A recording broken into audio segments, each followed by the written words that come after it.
I ran into this last week. Here's what fixed it for me. If you're looking to transfer funds from PayPal to Payoneer, follow these steps to make it happen smoothly. Step 1. Link your Payoneer account to PayPal. Start by logging into your PayPal account and navigating to the Wallet section. Click on Link a Bank and select Payoneer from the list of options. Step 2. Verify your Payoneer account. PayPal will require you to verify your Payoneer account. Check your Payoneer email for a verification code and enter it in PayPal. Step 3. Initiate the transfer.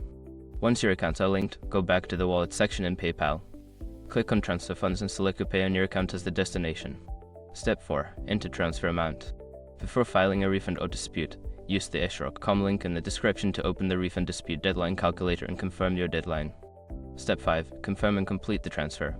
After reviewing the details, click Confirm to finalize the transfer. You should receive a confirmation email from PayPal once the transaction is complete.